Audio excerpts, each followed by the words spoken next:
Okay, so this is a little a set of interface experiments about tracking direct interaction with an object using a static wand. So here, my static wand are these sweet Harry Potter chopsticks made by Eric and Christie's kids, Corvidai and Procyon.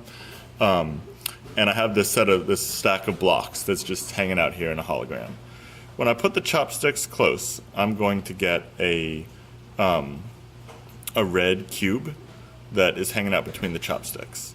And first I'm going to, just looking at this, try to move the cube around my blocks without knocking any of them over. So let's try that. So I'm going to go around.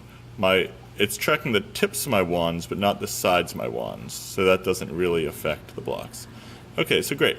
Now I got it without knocking any over. Let's start knocking over some of the blocks. Uh-oh, knocked over all the blocks. And I'm just going to kind of move them around. Oh, that's boring. Let's reset. Let's see if I can knock some of the individual blocks off like that.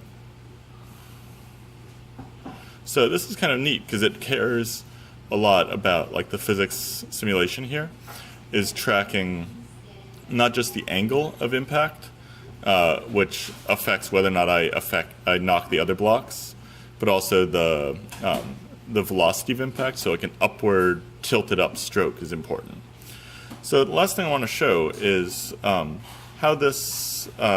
well this tracks reality. So one thing that does not track reality very well is it's not in between the chopsticks. Maybe that's a calibration problem.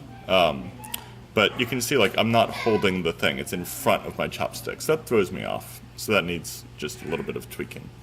But look at the rotation in multiple axes.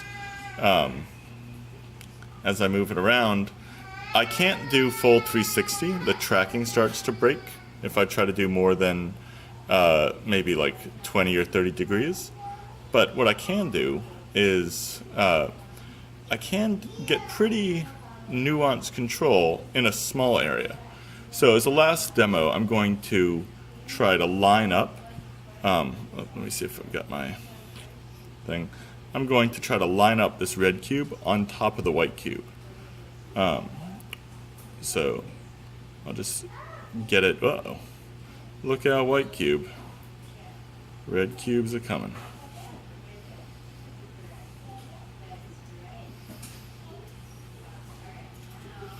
This, unfortunately, is really freaking hard when you have physics on the red cube.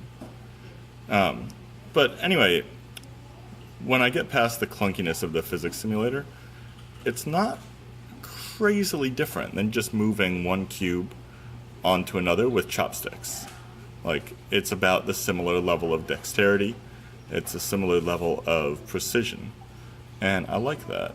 It feels like, obviously there's a lot to do with exactly this implementation, but it's pretty versatile, and I like that. I like how much I can get with a passive wand, without having to put, say, an accelerometer or other tracker inside of it.